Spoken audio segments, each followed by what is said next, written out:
The black dog burst through the hospital doors. Blood slicked across his muzzle, dragging a torn plastic bag that writhed as if alive. Nurses screamed, orderlies froze.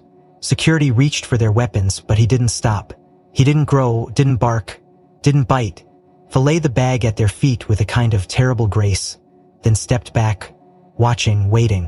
When the plastic split open, they didn't find drugs. They didn't find bombs. They found a baby, blue-lipped and barely breathing, fighting for life in a world that had already thrown her away. And somewhere, far beyond the storm-soaked entrance, something darker was still coming.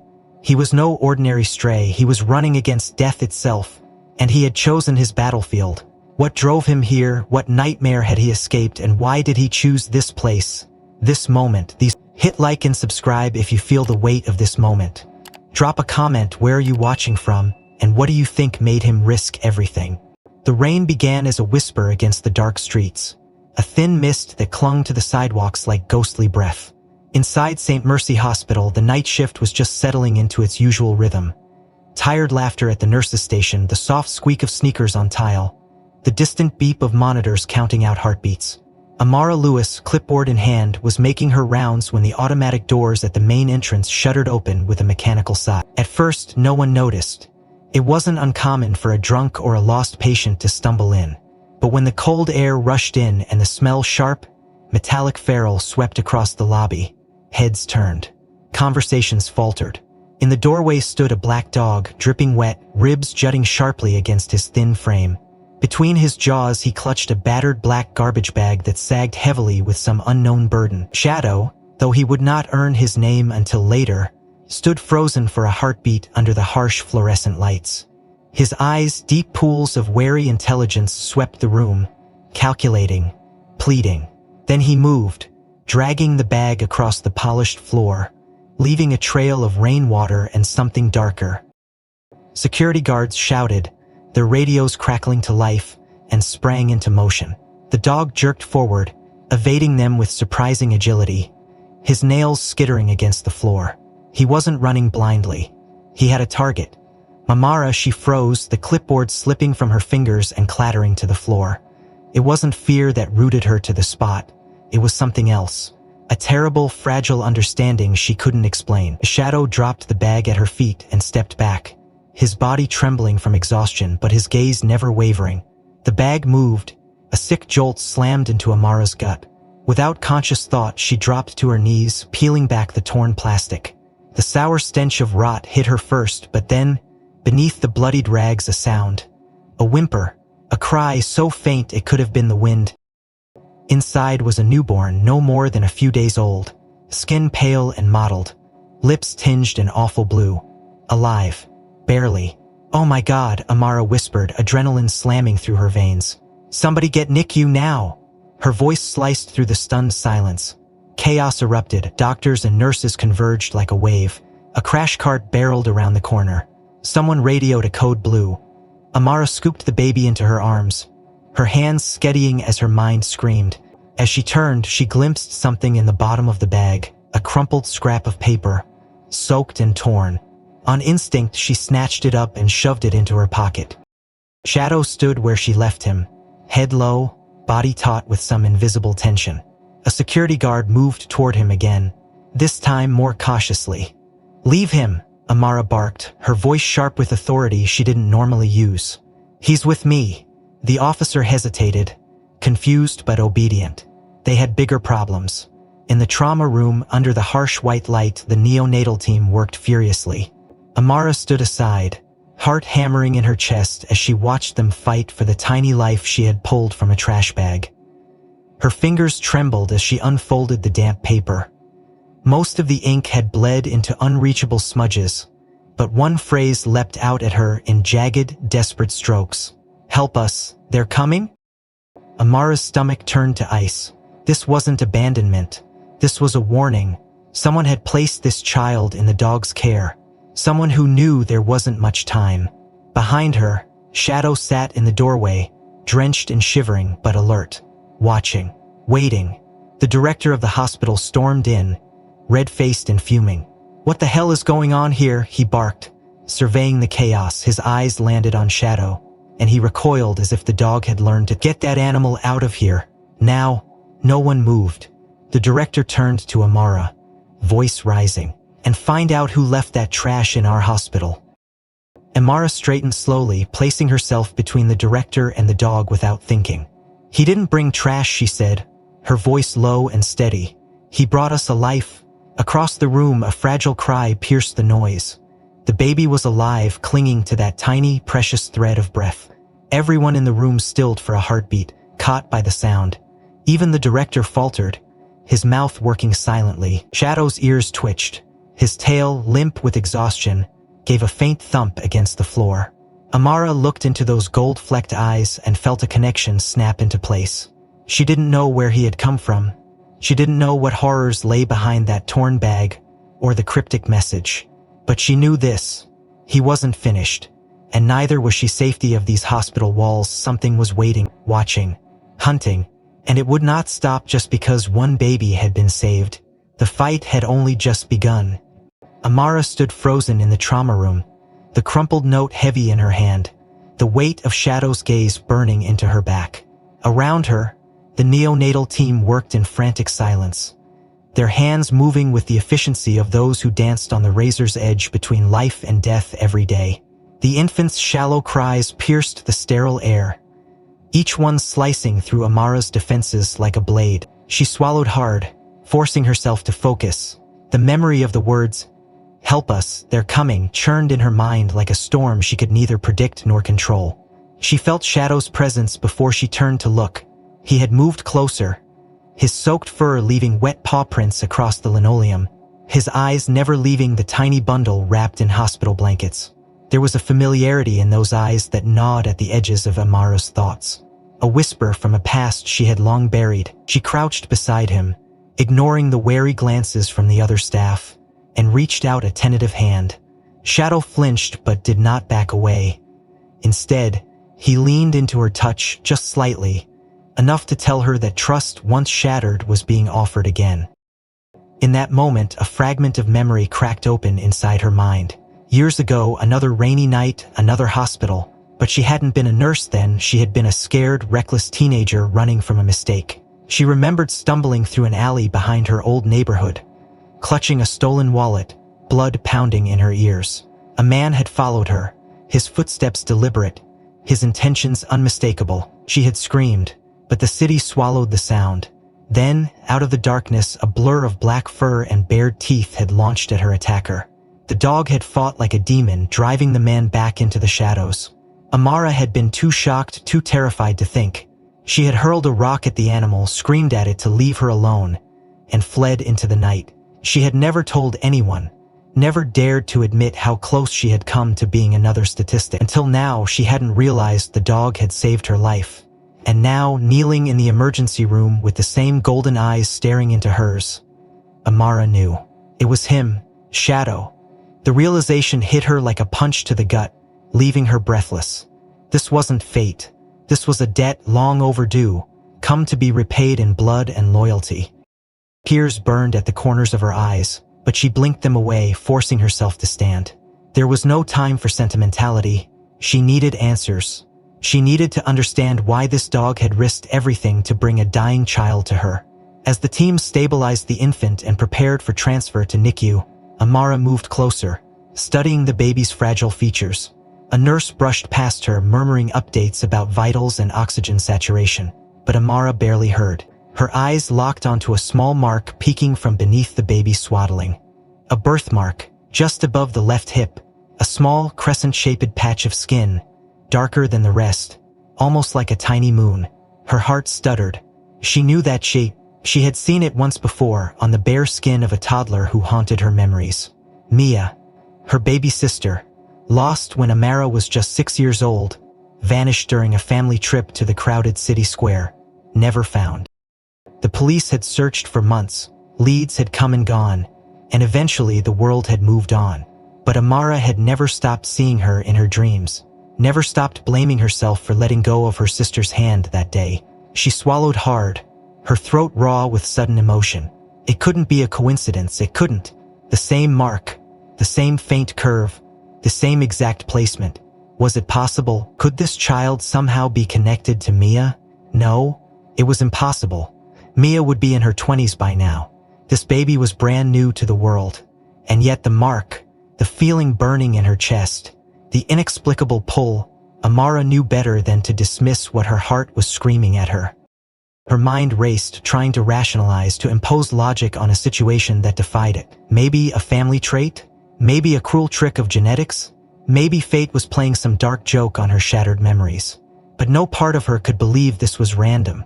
She reached out, brushing her fingers gently over the baby's soft cheek, feeling the warmth of life struggling against the odds. She needed to find out who the baby's parents were. She needed to find out who had left the child for Shadow to carry through the rain.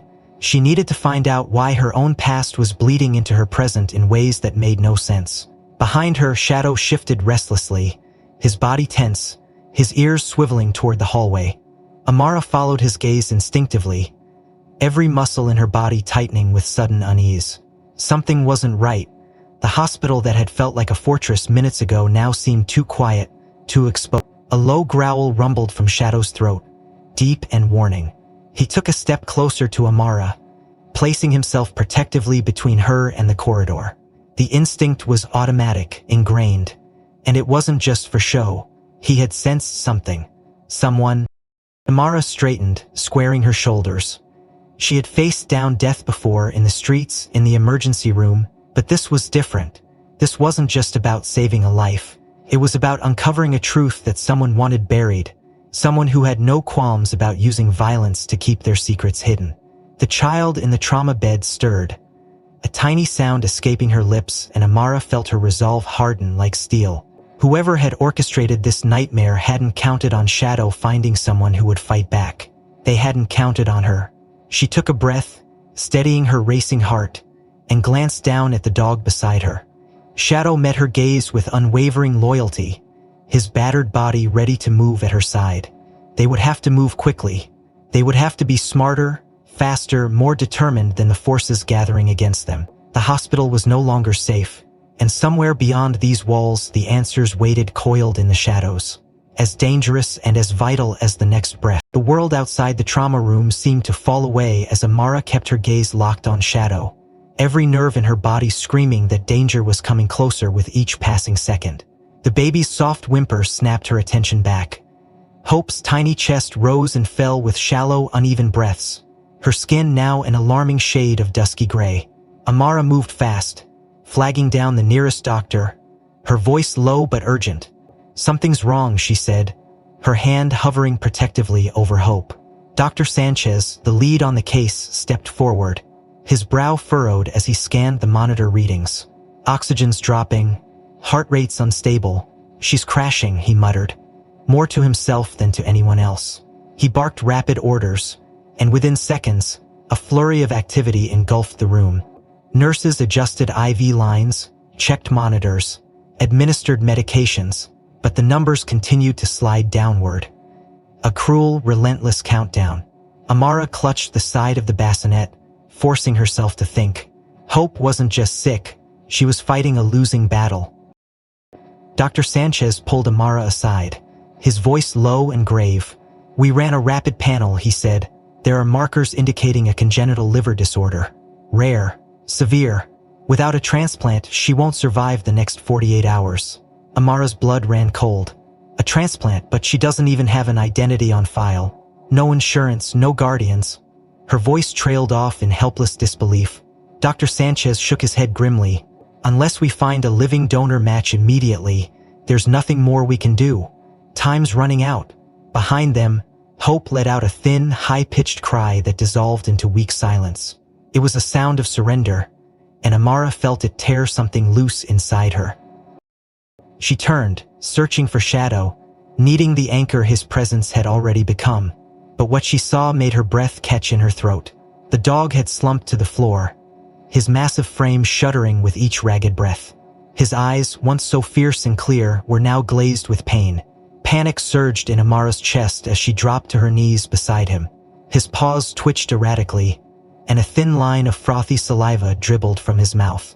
"No, no," she whispered, running her hands frantically over his body, searching for injuries. Shadow whimpered softly, a sound so broken that it shattered Amara's composure. She remembered the bag, the black plastic bag soaked in blood, and God knew what else. The realization slammed into her like a truck. Poison. Whatever toxins had seeped through that torn plastic, Shadow had absorbed it when he bit down to carry Hope to safety. Her mind raced. "We need a vet," she shouted to no one in particular. But the bustling medical staff barely spared her a glance. To them, Shadow was just a stray, an intrusion, a liability. She gathered him into her arms as best she could, feeling the tremors rack his body. He was heavy, his muscles slack, his breathing shallow. Not him too, she thought desperately. I can't lose him too. One of the younger orderlies hesitated nearby, watching her with uncertainty. Amara seized the moment. I need activated charcoal now, she barked, knowing the basics of toxin management from her training. The orderly blinked, uncertain, but Amara's fierce glare sent him running.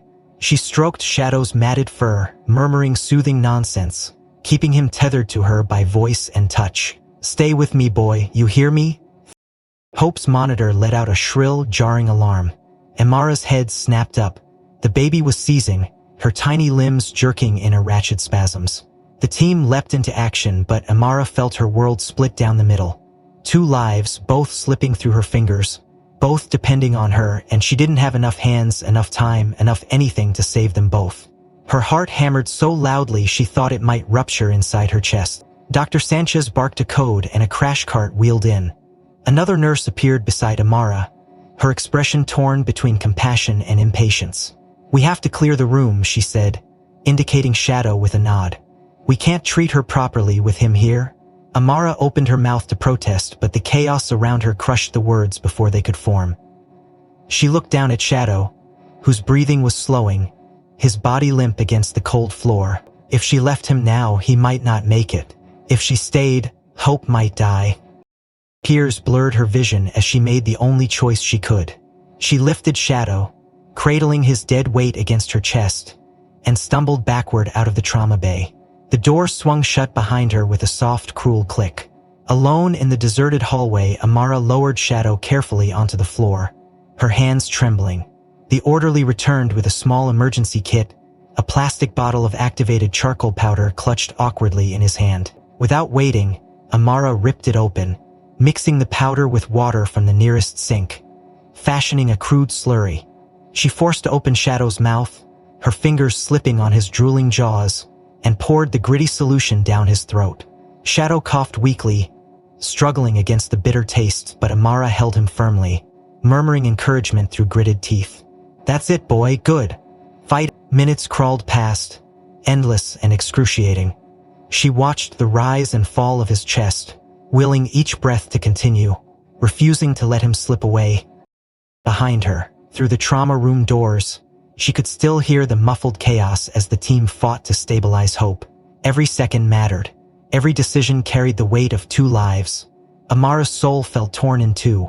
Her brain screamed for her to move, to check on the baby, but her heart was rooted here with the creature who had once saved her life and had now risked his own for a child neither of them should have cared about, but somehow did. More than anything in the world, Shadow's breathing hitched, his paw twitched, his eyes fluttered weakly open. Relief flooded Amara so violently that she almost collapsed. But there was no time to celebrate, no time to rest. A cold, instinctive certainty wrapped itself around her like a vice. This wasn't over. Not for Shadow. Not for Hope. Not for her.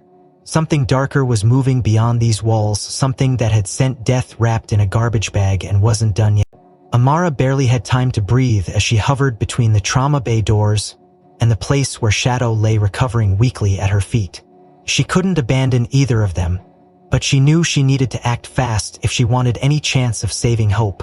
Every fiber of her being screamed that the situation was spiraling beyond anything a normal emergency could explain. With one last glance at Shadow, who now seemed marginally more stable though still weak, she pushed the trauma doors open and slipped back into the chaos. Inside, the atmosphere was electric with urgency. Monitors beeped in frantic rhythm, the neonatologists barked orders across the room, and nurses moved like soldiers on a battlefield. Amara slid in quietly, unnoticed at first, blending with the frantic energy, her sharp eyes locking on the figures at the center of the maelstrom. And then she saw him.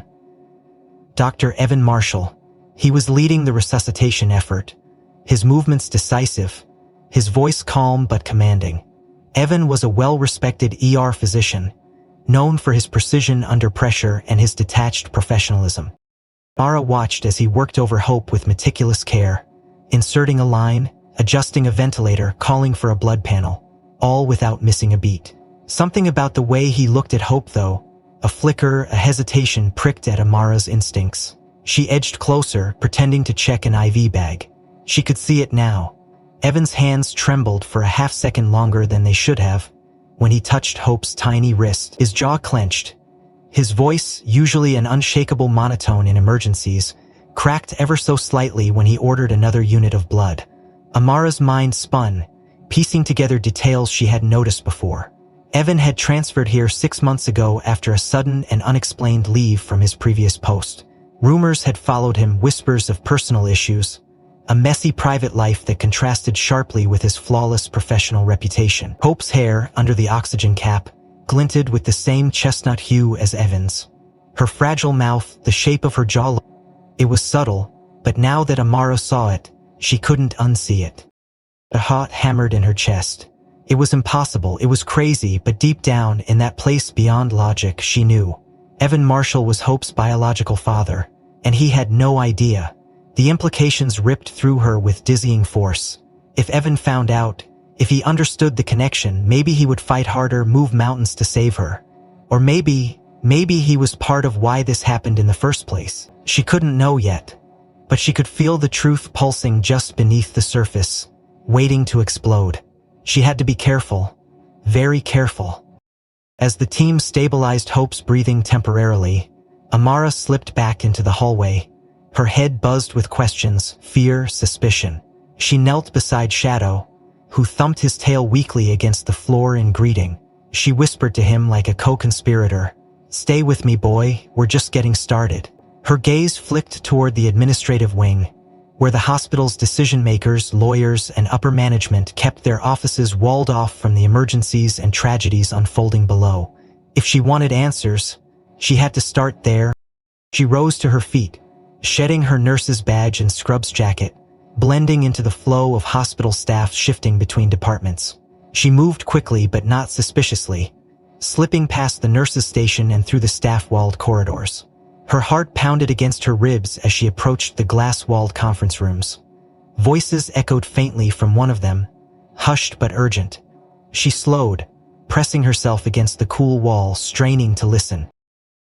Inside, the hospital director, Dr. Ronald Whitmore, stood with several senior administrators and 2 men in dark suits Amara didn't recognize. "This is getting out of hand," Whitmore hissed, his face pale and sweaty. "We were supposed to be in and out, no noise. Now there's a goddamn dog and a NICU case and press breathing down our necks." One of the suits spoke, his voice clipped and cold. "You assured us the transfer pipeline was secure. If the media catches wind that Mercy General has been repurposing unwanted newborns for adoption rackets." He let the threat hang in the air like a noose. Amara felt the blood drain from her face. Her stomach twisted violently. Repurposing newborns? Adoption rackets? The words felt unreasonably monstrous. She clutched the wall for support, bile rising in her throat. Whitmore wiped his forehead with a trembling hand. "We're containing it. The paperwork's been buried. We classified them as anonymous surrenders. No biological ties traceable. It's clean. It always has been." The other man stepped closer, voice low and deadly. "It better be, because if even one thread unravels, you'll be the first scapegoat." Amara staggered backward, her mind reeling. This wasn't just a scandal, it was a conspiracy at the highest levels of the hospital. A dark, systemic betrayal of the most vulnerable lives they were sworn to protect. Hope wasn't an accident. She was evidence.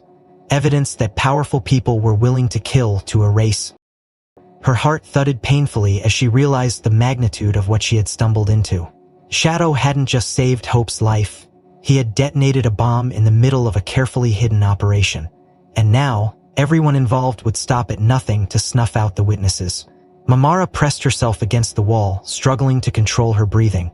She needed to get out. She needed to get Shadow, get Hope, and disappear before Whitmore and his handlers closed the net. But as she turned, ready to slip away, a soft click echoed down the hallway.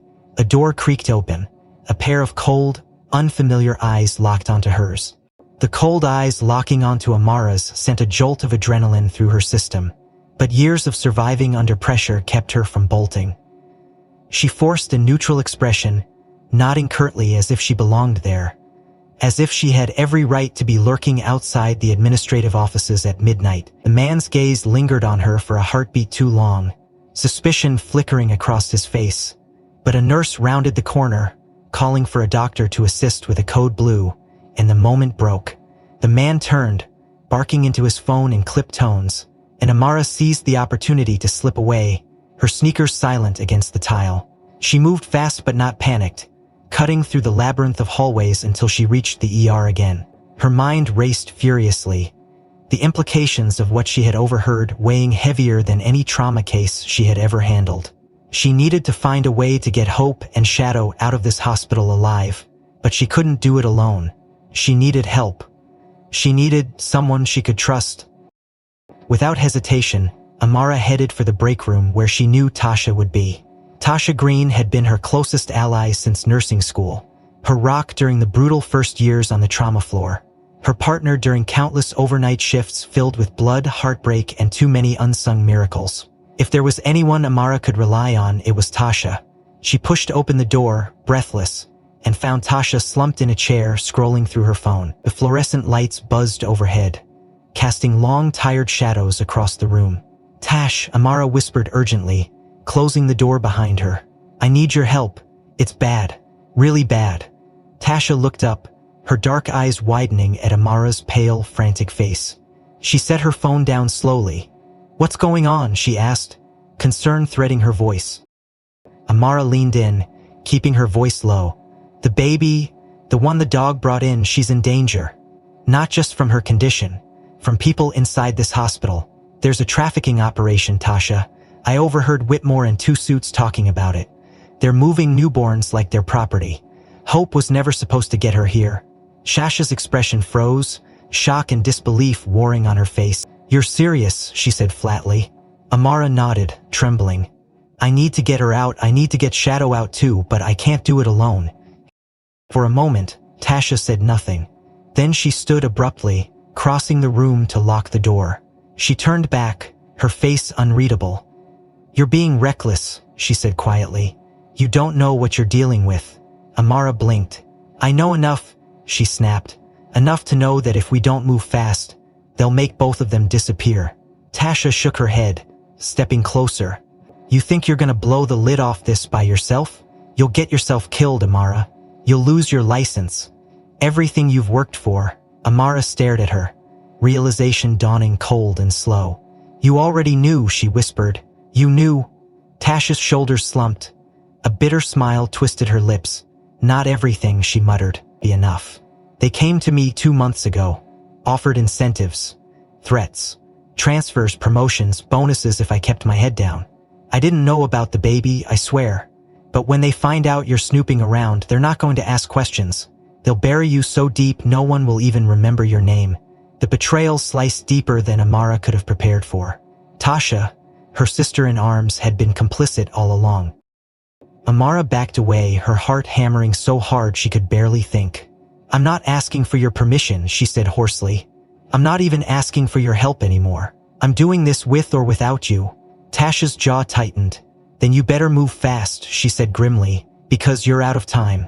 As if summoned by the words, the hospital's main doors banged open.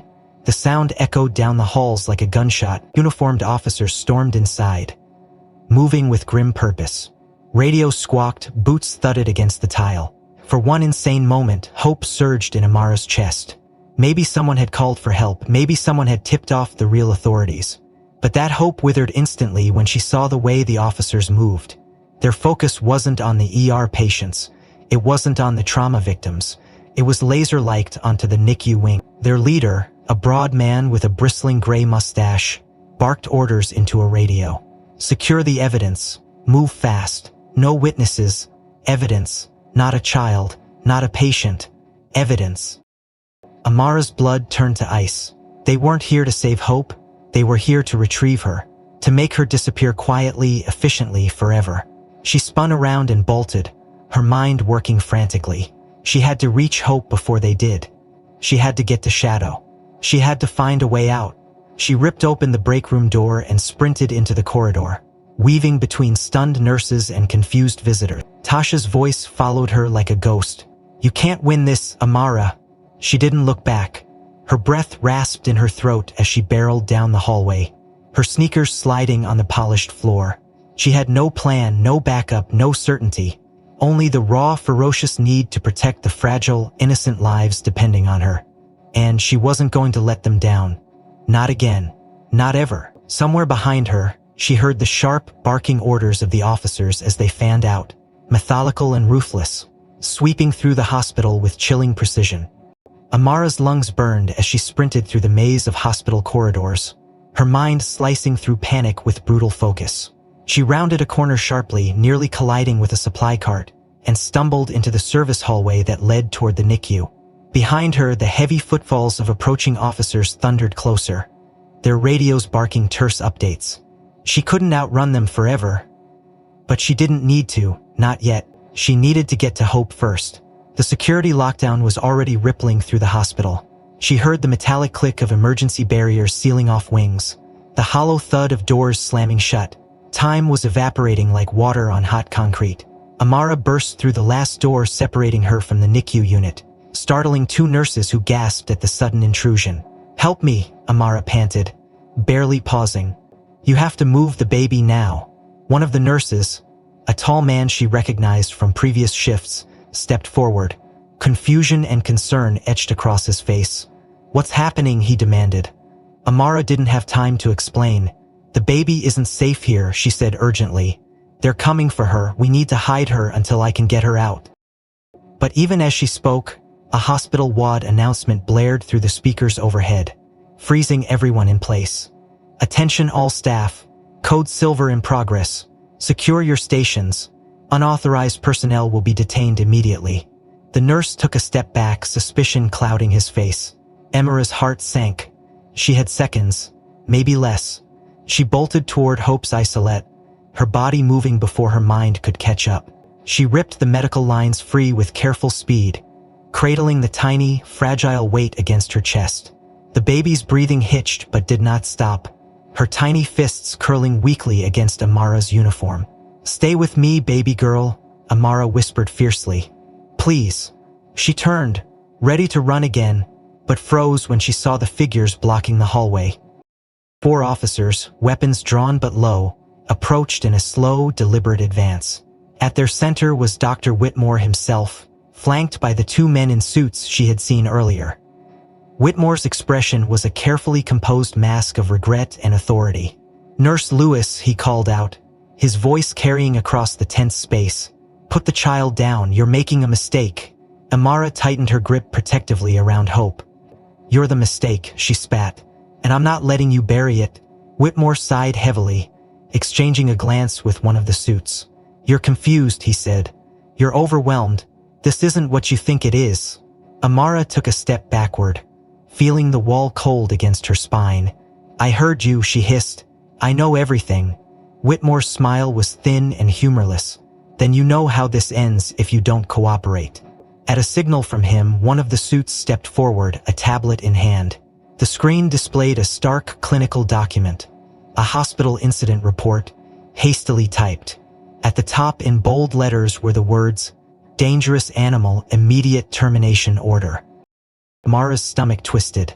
She read further, heart pounding. Subject, Black German Shepherd, status, uncontrolled, aggressive, risk level critical, action required, euthanize immediately. "You're labeling him dangerous," she whispered, horrified. "He saved her life." The suit gave a thin smile.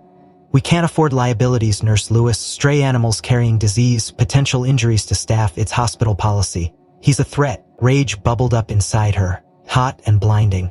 They weren't just trying to erase the evidence. They were painting the heroes as monsters to justify their crimes. Whitmore's voice sliced through the storm inside her.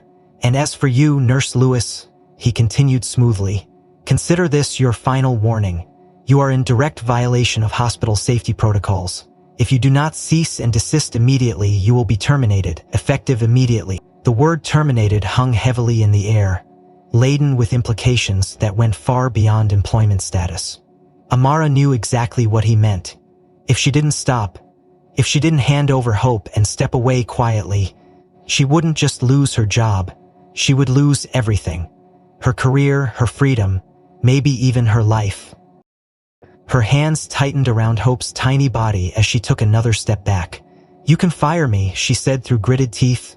"You can ruin me, but you're not touching her, and you're not killing that dog." Whitmore's face darkened. He nodded to the officers. "Detain her," he ordered coldly. The officers moved forward, methodical and sure, their hands reaching for cuffs, their expressions detached. Amara spun on her heel, clutching Hope tight against her chest, and ran. The sterile white corridors blurred past in a dizzying rush. Behind her, shouts rang out, commands crackling through radios, the pounding of boots growing louder. Her legs screamed in protest, but she forced them to move faster. Ahead, she saw a service elevator, the kind used to transport supplies and equipment, a possible escape route. She veered toward it, slamming her palm against the call button desperately. The seconds stretched out like hours. She risked a glance back. The officers were closing the distance, their faces grim, their movements efficient. The elevator dinged open. Amara shoved inside, jamming the closed door button repeatedly, her heart hammering so loudly she could barely hear anything else. Just as the doors began to slide shut, a hand shot through the gap. A broad, gloved hand. Amara gasped, bracing herself, but at the last possible second, a black blur slammed into the officer's legs from the side. The man yelped, toppling sideways, and the doors slid mercilessly closed, sealing Amara and Hope inside shadow. Somehow, Heshibabla had found her. Amara dropped to her knees, cradling Hope with one arm and gathering Shadow close with the other, sobs of relief shaking her body. His fur was still damp, his ribs still sharp against her hands, but his eyes burned with life and purpose. "Good boy," she whispered fiercely. "Good boy." The elevator jerked into motion, carrying them downward, deeper into the bowels of the hospital where deliveries came in and trash went out. They weren't safe, not yet, but they had a chance.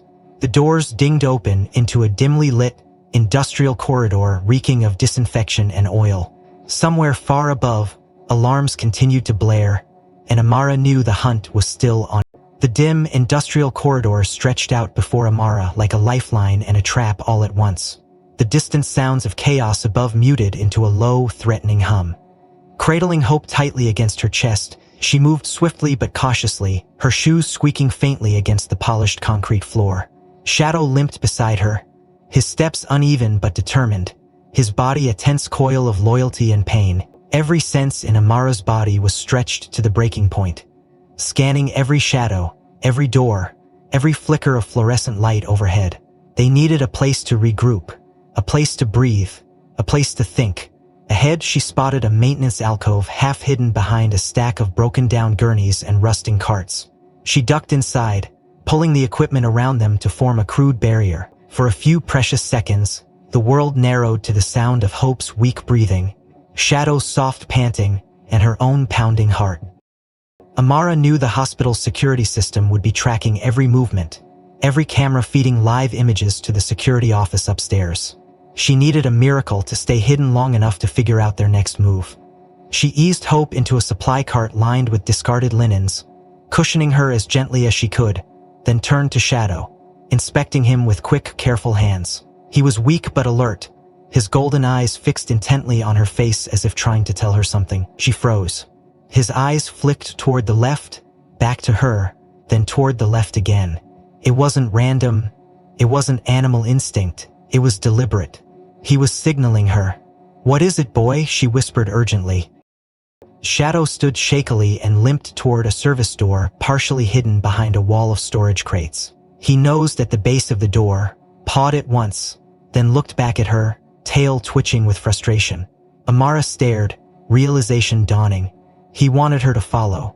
Without hesitation, she scooped Hope back into her arms, pressing her close, and hurried after him. Shadow pushed against the door with his shoulder, and with a groan of old hinges, It creaked open into a narrow stairwell descending into darkness. A maintenance access not listed on the public maps. A place where security cameras might be sparse or non-existent.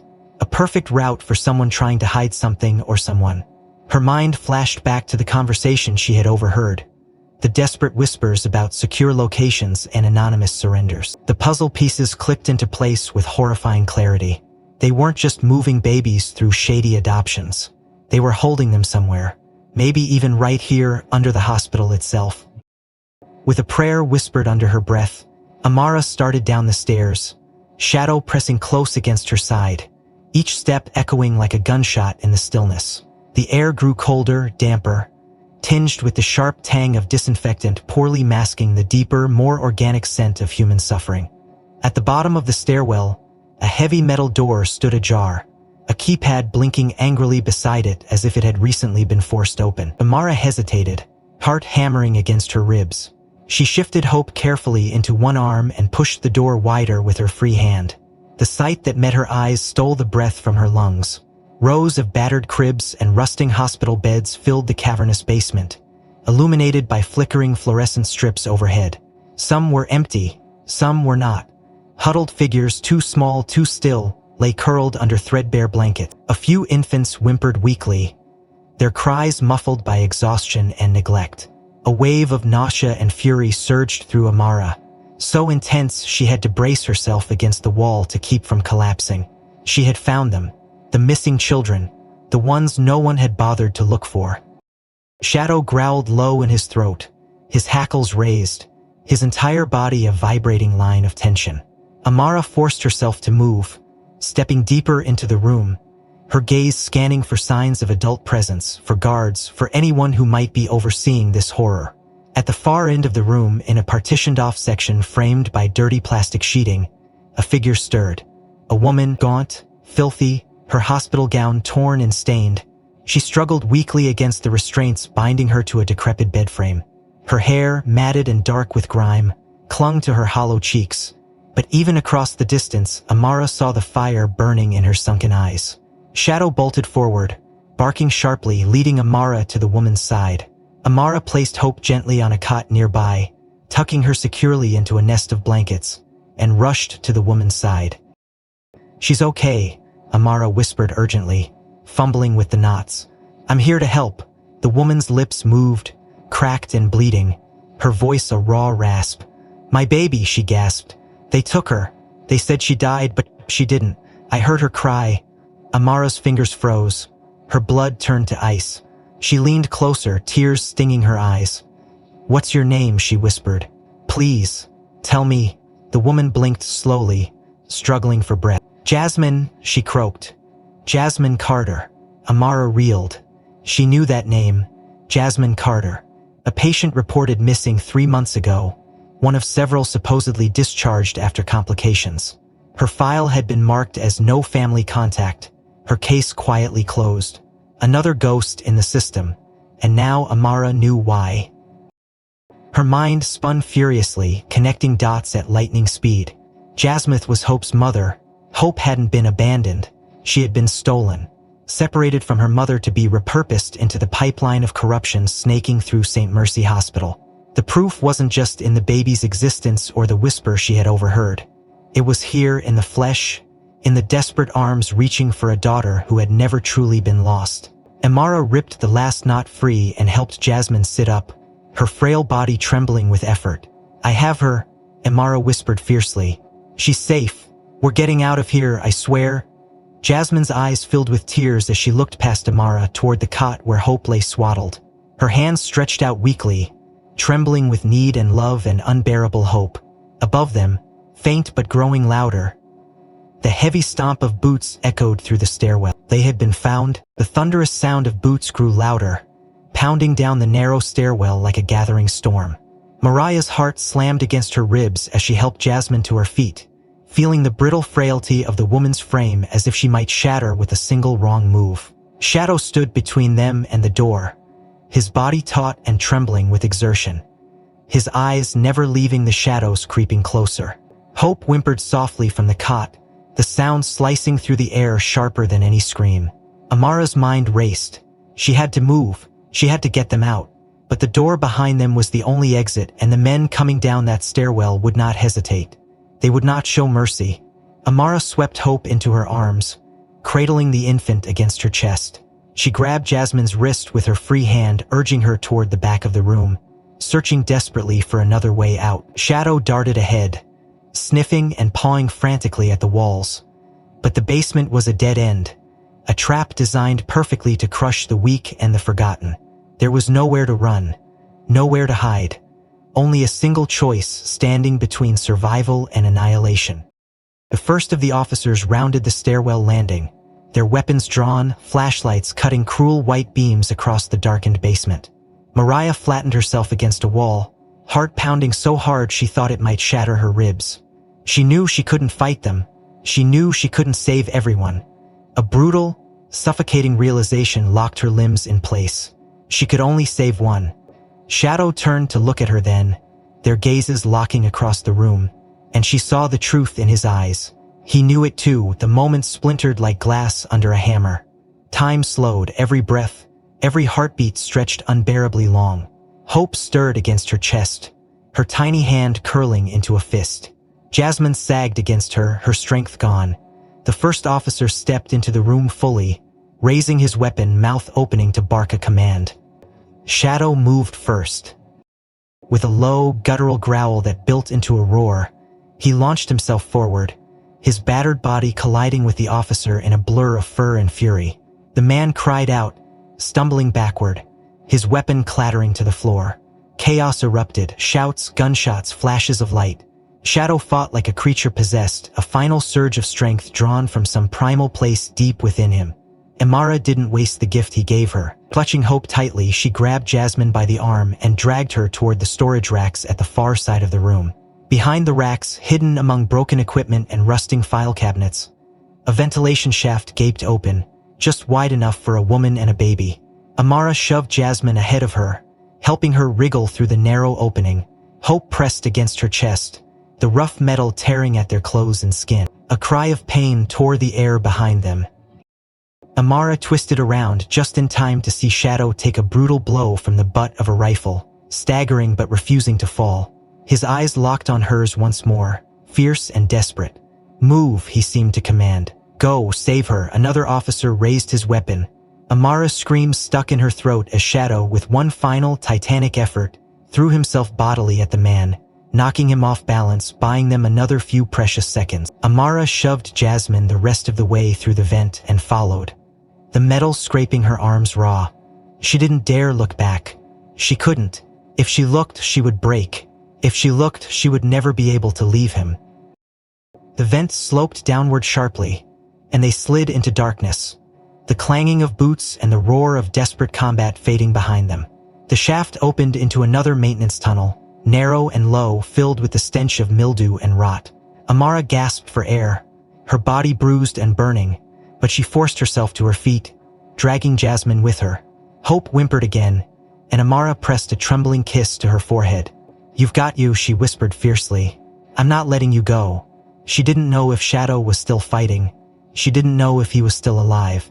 A part of her wanted to turn back, to charge into the chaos and drag him out with her. But logic and survival instinct warred against her emotions. Shadow had made the choice for her. He had forced her to save Hope, to save Jasmine, to save the future. His sacrifice carved itself into her soul like fire on flesh, an agony she would carry forever. The tunnel curved sharply to the left, and faint light filtered in through a rusted grate ahead. Amara pressed forward, heart hammering, blood pounding in her ears. Every step was a battle against despair, against the gut-wrenching grief clawing at her from within. She had made her choice. No Shadow had made it for her, and now she had to make it mean something. Behind them, distant and muffled, another explosion of gunfire echoed through the tunnels. Amara tightened her grip on Hope, pulling Jasmine along as they stumbled toward the light, toward freedom, toward the uncertain and perilous road still waiting ahead. Amara burst out of the ventilation shaft into the blinding daylight of the hospital's back service yard, gasping for air as if she had been drowning. Jasmine tumbled out beside her, collapsing onto the cracked asphalt, and Amara scrambled to shield Hope from the harsh light and prying eyes. For a moment, the world tilted wildly, the sudden openness overwhelming after the claustrophobic tunnels. But instinct took over. She scanned the area. A delivery truck was idling nearby, its driver distracted by his phone. Without hesitation, Amara half-dragged, half-carried Jasmine across the yard, her legs burning with effort, and pounded on the side of the truck. The driver startled, eyes widening as he took in the disheveled, bleeding woman clutching a baby and dragging another along. "Please," Amara gasped. "We need help. Call the police." The real something in her tone, in her wild eyes, cut through his instinct to turn away. He nodded, fumbling for his phone with shaking hands, as Amara bundled Jasmine and Hope into the back of the truck, crouching low to stay hidden. The driver made the call, his voice urgent, repeating Amara's words verbatim, insisting this was not a drill, not a prank, not a mistake. As the sirens began to wail in the distance, Amara sagged against the cool metal walls, tears burning her eyes, relief and terror swirling into a single, dizzying emotion. She prayed that the cavalry coming wasn't part of the corrupt machine she was running from. Minutes later, real officers' badges gleaming, uniforms crisp, expressions wary but not hostile surrounded the truck. Guns lowered only after Amara, shaking but determined, shoved open the doors and raised her empty hands. Hope's soft cry broke the tension and everything changed.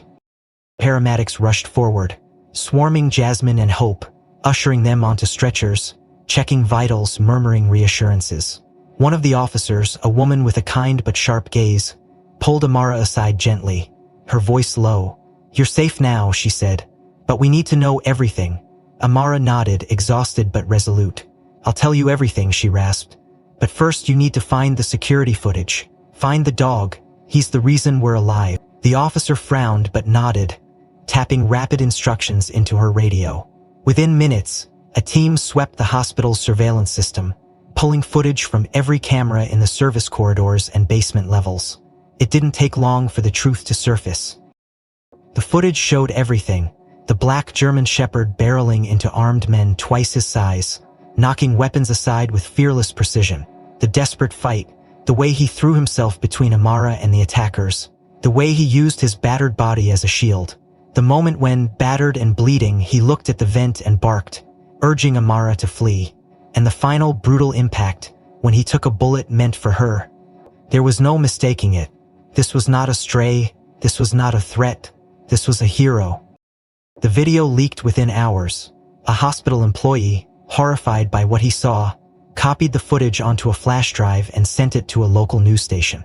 From there, it exploded. Within a single night, Shadow's story dominated every major news outlet. Hashtags flooded social media. Justice for Shadow cover-up news anchors choked up on live television describing the footage. Influencers, celebrities, even politicians reposted the video, demanding answers. Donations poured in to cover medical expenses for Shadow, Hope, and Jasmine. Artists painted murals of Shadow on city walls. Songs were written, memorials organized. The public outrage was volcanic. People didn't just see a dog. They saw courage, loyalty, sacrifice, and through Shadow's silent, brutal battle, they saw the invisible children like Hope and the voiceless mothers like Jasmine who had suffered in the dark for too long. But the firestorm didn't stop with viral sympathy. Major human rights organizations took notice. Amnesty Now, Guardians Without Borders, and Children's Advocates United all issued joint statements within 48 hours, demanding full investigations into St. Mercy Hospital's administration. They filed lawsuits, demanded access to internal records, and secured whistleblower protections for Amara and any staff willing to come forward. When the Department of Justice confirmed they were opening a formal inquiry, the hospital's board scrambled into full-blown crisis mode. Whitmore and several top executives went into hiding. Arrest warrants were issued. Secret financial ledgers were uncovered, exposing massive illegal profits tied to the anonymous surrenders. Other hospitals linked to the same network were raided. It wasn't just a scandal anymore, it was a national reckoning. Amara sat in a safe house provided by the authorities, cradling hope, while Jasmine slept fitfully in the next room. Shadow, his body wrapped in bandages but alive, rested with his head in Amara's lap. His eyes, tired but still burning with that fierce spark, watched her with unwavering trust. She stroked his battered fur gently, tears slipping down her cheeks unchecked. They had survived, They had exposed the rot festering beneath the polished floors of Mercy General. But the cost had been carved into her soul forever. She glanced at the TV where the news was playing muted but relentless. Footage of Shadow leaping into danger played on an endless loop. Commentators debated hospital reform, ethics in private healthcare, and systemic failures. People marched in the streets, carrying signs with Shadow's face, Hope's name, Jasmine's story. Real change was happening. It was messy, imperfect, and long overdue. And it had started with a single dog refusing to let evil win. Outside the safe house window, the world looked the same, but Amara knew better. A tide had turned. Justice was no longer a hope whispered in the dark. It was a fire burning across the nation. A fire started by a dog no one wanted, a baby no one valued, and a nurse who refused to look the other way.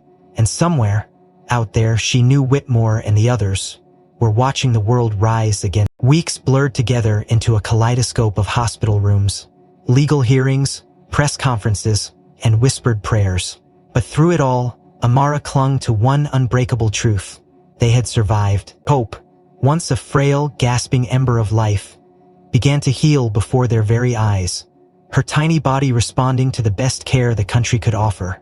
Specialists and experts donating their time, driven by the tidal wave of public support that had erupted after Shadow's story shattered the walls of silence. Amara spent every waking moment at her side, feeding her, singing to her, cradling her through the long nights when nightmares made her whimper and flail. Jasmine, though still physically fragile, grew stronger too, her spirit reigniting as she held her daughter again, whispering promises and apologies only a mother could understand. Together they formed a makeshift family in that bright, sterile recovery room, anchored by a fierce love born of blood, sacrifice, and second chances. Shadow too fought his own battle. After collapsing in the hospital yard that fateful day, his survival had seemed impossible. His body riddled with bullet wounds, infection threatening to steal him away before he could taste the justice he had helped unleash. For days he hovered on the brink, the veterinary team doing everything in their power, but it wasn't enough. And then, when hope had begun to flicker dangerously low, a stranger stepped forward, a surgeon, masked and unnamed, a figure who had watched the story unfold from afar and refused to let the dog who had saved a city be forgotten. With clandestine speed and miraculous skill, the surgeon performed a series of experimental procedures, reconstructing Shadow's shattered bones, repairing torn muscles, carefully stitching together the warrior who had already given everything. When Shadow opened his eyes again, dazed but alive, the vet clinic erupted in cheers. Amara visited him every day, Hope bundled against her chest, Jasmine at her side, all of them clinging to the dog who had, in a very real sense, become their guardian angel. The bond between them only deepened, a silent language of loyalty and gratitude woven through every glance, every wag of Shadow's slowly healing tail. The city watched too, holding its collective breath, celebrating every tiny victory in Shadow's recovery as if it were a personal triumph. The adoption process moved swiftly, expedited by 1,000 unseen hands and the unrelenting public pressure demanding a happy ending to the story that had captured so many hearts. Amara stood before a judge, hope cradled in her arms, her heart thundering as she listened to the official words sealing their fate together. When the gavel fell with a decisive crack, Amara Lewis officially became Hope Carter Lewis's mother. Tears streamed down her cheeks as she lifted Hope high, laughter bubbling from her lips, raw and pure. Jasmine, standing nearby, clutched Amara's hand tightly, their bond something that defied easy definitions. Family didn't always come from blood. Sometimes it came from fire and survival, and the impossible choice to love when life offered nothing but pain. The city declared a holiday in Shadow's honor, unveiling a bronze statue in the downtown plaza, depicting the moment he lunged between danger and innocence, a permanent reminder that courage often came in four-legged forms. Shadow attended the unveiling himself, draped in a ceremonial medal, his fur gleaming under the spring sunlight, his steps slow but proud. Crowds cheered, cameras flashed, children waved hand-painted signs, and for one perfect afternoon, all the darkness that had preceded this moment melted away. Amara stood at the front of the crowd, Hope perched on her hip, Jasmine beside her, and Shadow leaning heavily against her leg. She looked out over the sea of faces, strangers and friends alike, and felt something shift inside her, a final piece sliding into place. They had done it. They had torn down the walls built to hide injustice. They had built something stronger in its place. A community, a legacy, a future. Afterward, they returned home to the modest house Amara had grown up in, now repaired and brightened by friends and volunteers who had heard her story and refused to let her fight alone. It wasn't fancy, but it was theirs. Every creaky floorboard and sunlit window a testament to battles fought and won.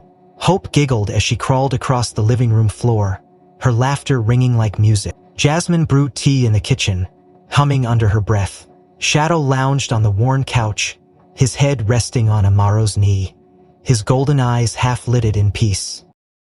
Amara looked around the room, her chest aching with gratitude too big for words.